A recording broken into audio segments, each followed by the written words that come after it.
बढ़िया लग रहा है मुंबई, हाँ?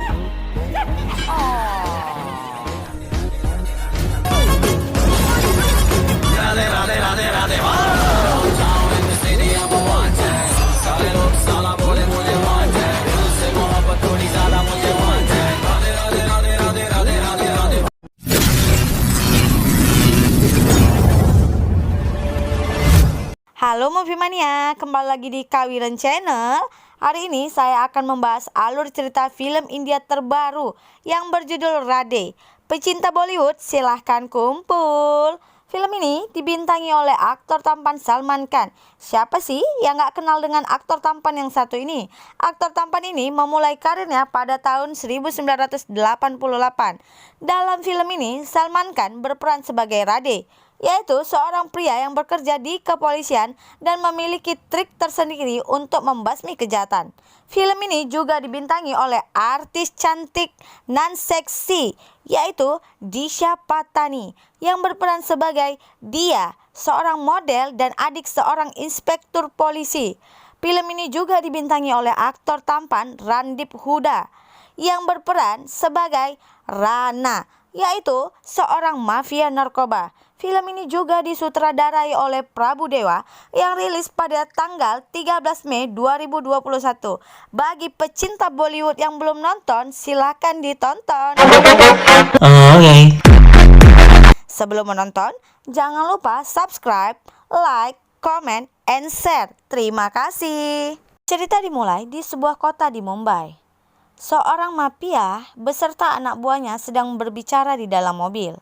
Mereka menuju ke suatu tempat dan sesampai di sana, mereka mengeluarkan seseorang dari dalam bagasi mobil.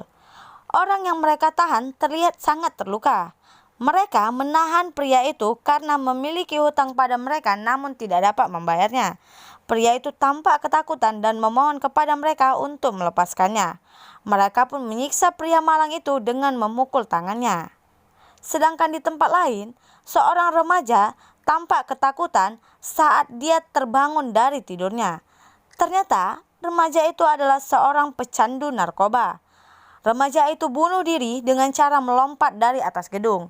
Kematian remaja itu adalah kematian ke-12 yang sudah terjadi di Mumbai akibat kecanduan akan obat-obat terlarang. Semua media memberitakan tentang kejadian itu. Semua orang menyalahkan pemerintah, hukum, dan kepolisian karena tidak cepat untuk bertindak. Mendengar pemberitaan itu, pihak kepolisian pun membuat sebuah rapat.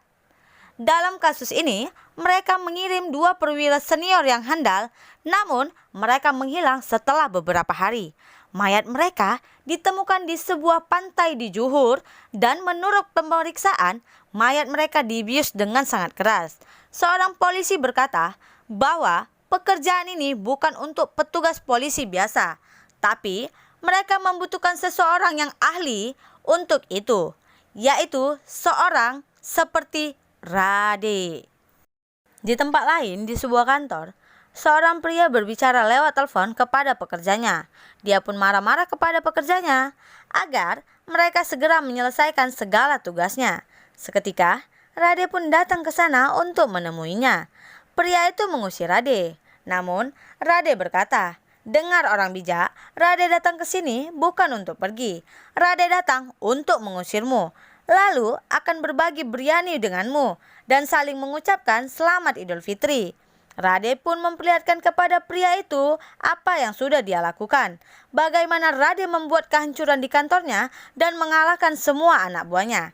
Setelah itu, Radhe pun mengajar pria itu dan melemparkan sebuah koran yang berisi tentang seorang gadis yang dia perkosa dan dia bunuh. Pria itu berkata, "Kau membunuh semua orang hanya untuk seorang gadis?" Radhe pun menembak pria itu pun tewas terbunuh. Kembali lagi ke rapat. Polisi pun berkata bahwa Radhe memiliki konsep kerja sendiri. Mereka membutuhkan petugas beradab untuk orang yang biadab seperti itu.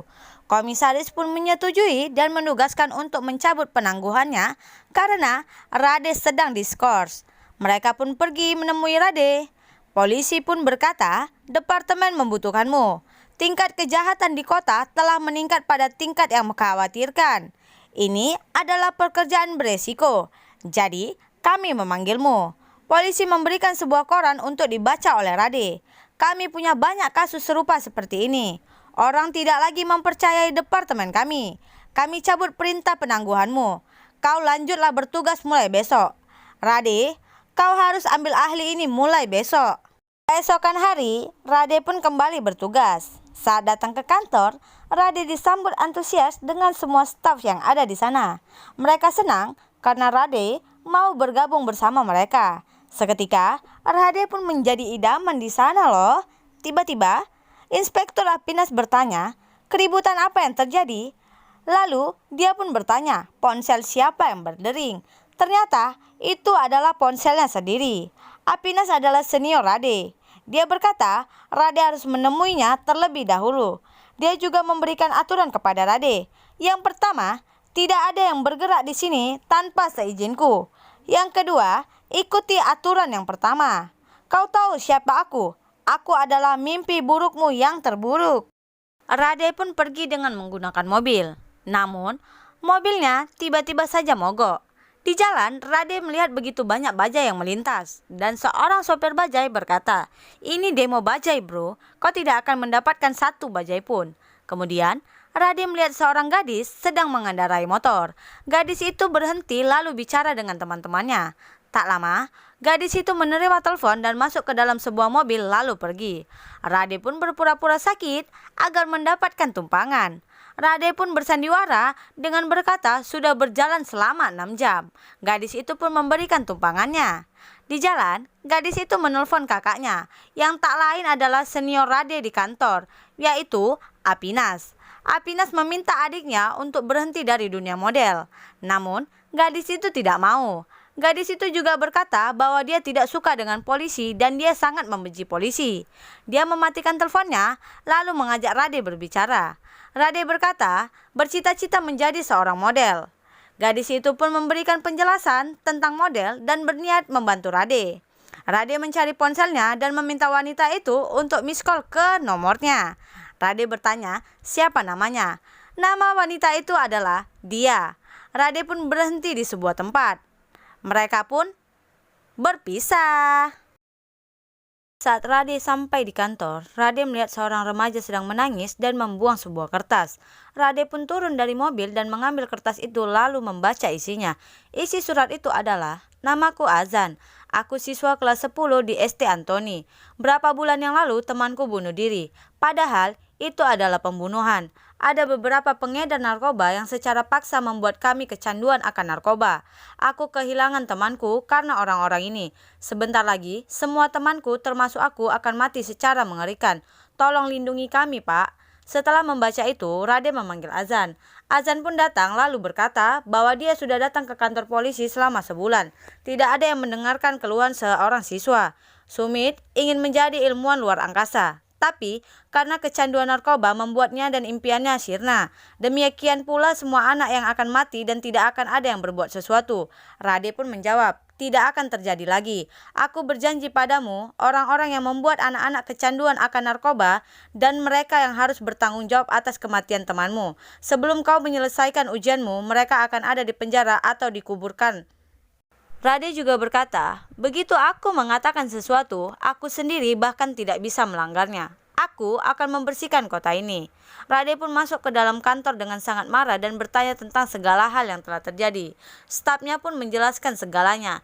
Namun, mereka belum tahu tentang mafia narkoba. Rade pun pergi mencari tahu tentang mafia narkoba. Tiba-tiba, saat Rade sedang di luar, dia pun datang. Dia berpikir bahwa Rade telah menolong seseorang. Rade membawa pria itu ke kantor dan menginterogasinya. Akhirnya, pria itu bicara tentang Mansur yang menjual narkoba. Namun, dia tidak tahu di mana Mansur berada. Keesokan harinya, Rade pun pergi ke rumah Dilawar, yaitu kakak Mansur. Namun, Dilawar tidak memberikan izin. Rade pun bicara jangan membuatnya bad mood. Saat Rade diserang, dia mengajar beberapa anak buah Dilawar.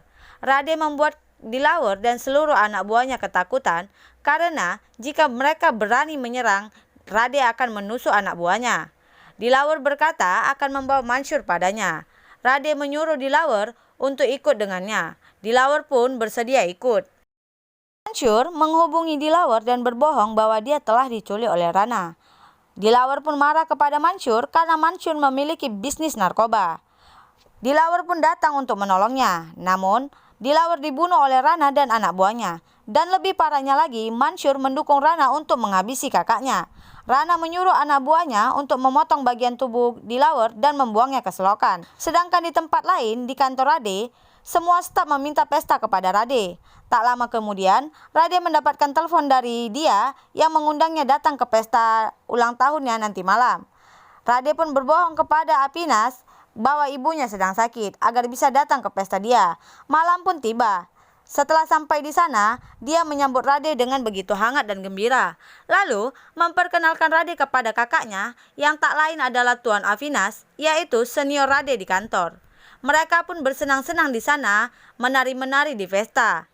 Tahu kan, kalau film India itu susah senang, yang penting joget, say. Canda joget. Di sebuah diskotik, polisi mencoba menyelidiki kasus narkoba. Di sana, Rana beserta anak buahnya juga datang. Seorang staf memberikan sebuah kesaksian atas apa yang mereka lakukan. Mereka berperilaku tidak pantas dan membawa gadis-gadis ke ruangan ganti dan mulai menganiaya mereka. Namun, kepolisian berhasil masuk dan menghentikan apa yang mereka lakukan. Rana dan anak buahnya pergi dari sana. Saat ingin keluar, seorang staf berkata banyak hal kepada mereka. Dia juga berkata akan memotong mereka. Rana pun marah dan menghajar mereka hingga tewas. Mereka pun mencoba melihat rekaman CCTV untuk mengetahui siapa orangnya. Ade pergi ke sebuah tempat dan bertemu dua orang untuk mendapatkan informasi. Pria pertama berkata bahwa geng yang beranggotakan 3 orang telah tiba dari Delhi. Pria kedua berkata, nama pimpinan geng itu adalah Rana. Mereka lah yang telah membunuh Dilawar. Rade kemudian menerima telepon lalu pergi. Rade datang ke rumah sakit. Stafnya berkata, Pak, sebuah koper besar ditemukan di jembatan. Pekerja BMC membukanya dan menemukan jasad Dilawar di dalamnya. Omong kosong. Pria bertubuh besar berada dalam sebuah koper kecil. Rade melihat mayat Dilawar. Dokter pun berkata, hanya orang gila atau pembunuh brutal yang bisa membunuh orang seperti itu. Rade menyuruh memeriksa beberapa bagian tubuh yang ada di dalamnya. Rana bersama Mansur pergi ke daerah kekuasaan Dagdu. Mereka pun ingin mengambil ahli daerah itu agar menjadi milik mereka. Namun Dagdu merasa marah. Saat ingin menyerang, Dagdu dikejutkan dengan semua anggotanya yang sudah tewas tergantung. Dagdu pun merasa takut. Sedangkan Mansur dan yang lainnya memaksa orang-orang yang ada di sana untuk mengedarkan narkoba. Dengan cepat, narkoba pun diedarkan di semua tempat. Banyak anak di bawah umur yang membelinya. Saat Rana sedang berbahagia dengan hasil penjualannya, Rana melihat kekasih Mansur. Rana pun memperkosa kekasih Mansur, namun Mansur tidak melakukan apapun. Sedangkan di tempat lain, Rade bertemu dengan dia di sebuah taman. Rade mendapatkan informasi dari anak buahnya bahwa Rana akan pergi ke klub PD Sekutu, bukan klub Kolaba. Mereka akan pergi jam 7 malam hari ini. Rade beserta anggotanya pun berada di sana. Saat Rade sedang asyik bernyanyi dan menari, Rana beserta anak buahnya pun datang ke sana.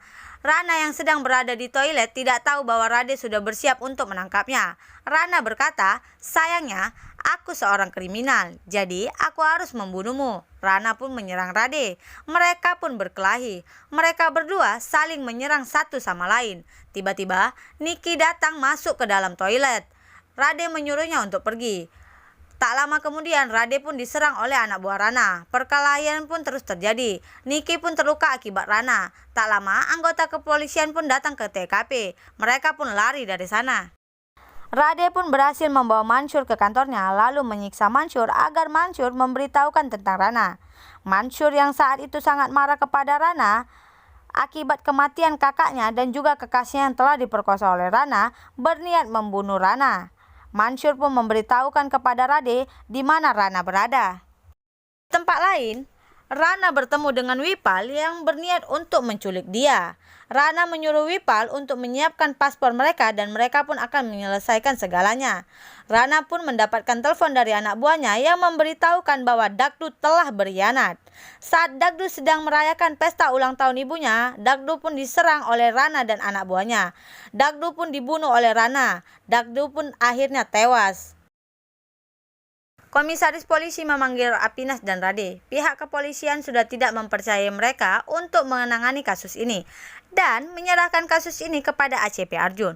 Rade pun sangat marah lalu pergi dari sana. Rade mengajak Apinas ke pusat rehabilitasi anak-anak pecandu narkoba. Rade mengenalkan beberapa anak yang memiliki impian yang sudah hancur akibat narkoba. Apinas pun tampak begitu sedih. Sedangkan saat mereka kembali ke kantor, anak buah Rana yang mereka tahan dibawa pergi oleh anggota polisi lain.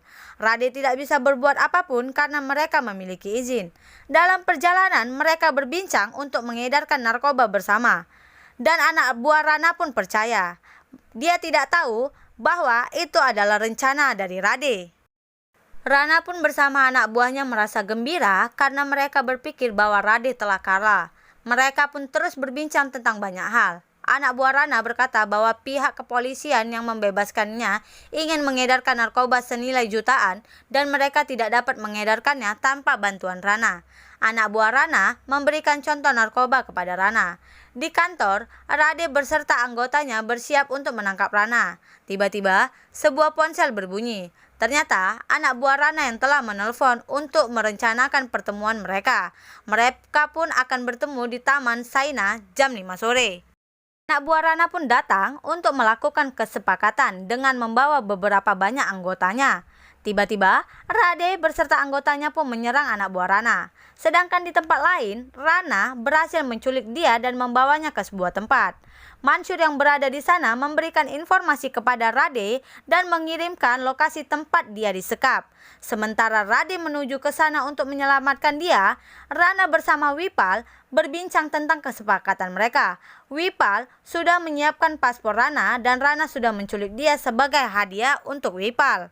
Wipal juga meminta Rana untuk membunuh Rade dan dia akan memberikan apapun yang Rana minta sebagai gantinya. Tiba-tiba, pemilik klub datang menyerang Rana. Dia terus menembak ke segala arah. Tak lama kemudian, Rade pun datang ke sana. Terjadilah perkelahian yang begitu hebat. Rade menembak beberapa orang, namun Rana berhasil kabur dari jendela dan menggunakan mobil bersama Mansur yang juga ada di sana. Saat dalam perjalanan, Mansur mencoba menyerang Rana. Namun, Rana dan anak buahnya berhasil membunuh Mansur. Mansur pun tewas. Rade pun membuat sebuah skema tentang semua pengedar narkoba dan akan menangkap mereka semua. Mereka pun memulai penangkapan di setiap tempat yang ada di dalam skema. Semua yang ada di dalam skema sudah tertangkap. Yang tersisa hanya Rana dan anak buahnya. Niki melihat anak buah Rana saat mencoba mengejar, dia berhasil melarikan diri. Anak buah Rana memberitahukan bahwa polisi sudah menangkap anak buah dan obat-obatan mereka. Sedangkan Niki berhasil menemukan Rana berada di mana. Niki menelpon Rade untuk memberitahukan di mana lokasi keberadaan Rana. Saat Rana dan anak buahnya mencoba pergi, Niki memberanikan diri untuk melawan mereka sebelum Rade datang. Saat Rana ingin menabrak Niki, Rade pun datang menghalangi. Saat itu, Niki tidak berhasil menahan Rana. Dia pun berhasil kabur. Rana pergi ke sebuah kafe milik Azan untuk minum. Setelah itu, Rana menelepon seseorang untuk menyiapkan helikopter. Dia akan pergi ke sana besok bersama anak buahnya. Dia mengatakan bahwa ponselnya hilang dan akan menghubunginya besok pagi. Rana tidak sengaja melihat foto-foto anak buahnya. Azan mencoba memberikan lokasi kepada Rade. Akhirnya Rade sampai di sana dan Azan pun jatuh dari ketinggian lalu selamat. Rade sudah membuat sebuah rencana untuk menangkap Rana dan membersihkan kota dari narkoba. Semua anak buah Rana mengira bahwa mereka berhasil kabur. Namun sayang sekali mereka keliru. Rade membereskan mereka semua. Sedangkan satu anak buah Rana berhasil masuk ke helikopter untuk melarikan diri bersama Rana. Namun dengan cepat Rade lompat ke dalam helikopter dan terjadilah perkelahian di antara mereka di dalam helikopter. Helikopter pun oleng dan menabrak sebuah gedung. Mungkin helikopternya pusing kali ya. Hahaha, canda pusing. Rana pun lompat ke bawah dan akhirnya helikopternya pun terjatuh movie mania. Tapi bersama Rade ya. Rade pun terbaring tak berdaya. Rana mencoba menyerang Rade, namun Avinas menembaknya. Rana pun menyerang Avinas dengan sangat brutal. Saat Rana ingin menghabisi Avinas, Rade menghentikannya. Terjadilah perkelahian yang begitu hebat di antara mereka. Rade pun berhasil mengalahkan Rana. Rade berkata, "Begitu aku membuat sebuah komitmen, bahkan aku tak dengarkan diriku sendiri." Endingnya Movie Mania, India itu susah senang jogetin aja, canda joget. Nah Movie Mania, itu adalah alur cerita film Rade. Pelajaran yang dapat kita ambil dari film ini adalah, sebagai orang tua, kita harus lebih teliti dan lebih memperhatikan anak-anak kita. Dan untuk anak-anak remaja yang masih duduk di bangku sekolah, serta warga yang ada di seluruh dunia, jangan pernah mencoba menggunakan narkoba atau obat-obat terlarang lainnya. Karena hal ini bisa menghancurkan kehidupanmu, juga bisa menghancurkan masa depanmu. Pengaruh dari obat-obatan terlarang juga narkoba bisa membuat kita menjadi orang yang brutal, yang tidak bisa membedakan hal yang baik serta hal yang buruk. Satu lagi nih Movie Mania, setiap makhluk berhak mendapatkan keadilan. Nah Movie Mania, saya Kawia mengucapkan banyak terima kasih karena telah menonton video kami. Boleh komen untuk memberikan masukan agar kami bisa menampilkan yang terbaik. Sampai jumpa lagi di video-video selanjutnya.